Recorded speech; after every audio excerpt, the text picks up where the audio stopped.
Welcome back. રાજકોટના ગોકુલનગર આવાસ યોજનાના ડ્રોમાં ગેરરીતિના મામલે મોટી કાર્યવાહી કરવામાં આવી છે। બંને મહિલા કોર્પોરેટરને ભાજપમાંથી સસ્પેન્ડ કરવામાં આવ્યા છે। વજીબેન ગોલતર અને દેવુબેન જાદવને સસ્પેન્ડ કરવામાં આવ્યા છે। બંને મહિલા કોર્પોરેટરને 6 વર્ષ માટે સસ્પેન્ડ કરાયા છે।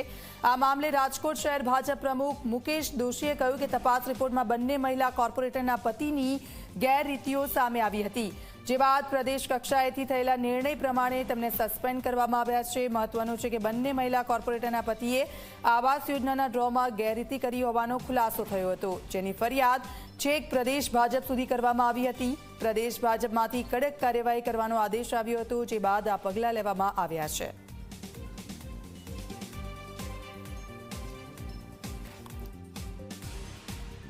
आवास योजना प्रकरण में ward number 5 Bharatiya Janata party corporator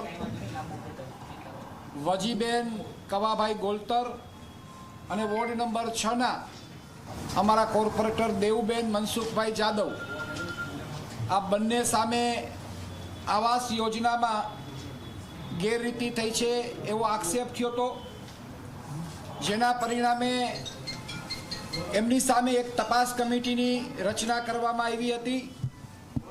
तपास कमिटीना रिपोर्टना आधारे एमां स्पष्ट रीते गैररीति अमारी सामे आवेल छे अने प्रदेश हाईकमांडनी सूचना प्रमाणे आ बंने भारतीय जनता पार्टीना कोर्पोरेटरश्री ने भारतीय जनता पार्टीना प्राथमिक सभ्य पदेथी अमे एमने सस्पेन्ड करी छे। भारतीय जनता पार्टीना प्राथमिक सभ्य पदेथी रदबातल करी छे। 6 वर्ष माटे एमनी सामे पगला भरवामां आवे छे। 6 वर्ष माटे भारतीय जनता पार्टीना प्राथमिक सभ्य पदेथी दूर करवामां आवे छे।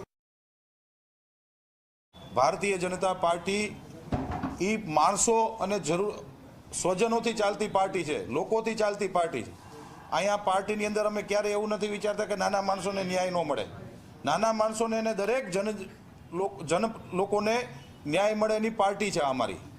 એટલે અધિકારીની જો કોઈ પણ સંડોવણી થશે તો એને પણ છોડવામાં નહીં આવે। ડ્રો એ તો છેલ્લું પગથિયું છે, પણ એની પહેલાં જે સર્વે થયા છે, આ જે કાંઈ પણ પ્રકરણ બહાર આવ્યું એ સર્વેના આધારે આવ્યું છે, ડ્રોના આધારે નથી આવ્યું। ડ્રોમાં નામ નીકળ્યા છે પણ સર્વે થયો, એના પોતાના ડોક્યુમેન્ટ્સ એણે રિલીઝ કર્યા હતા।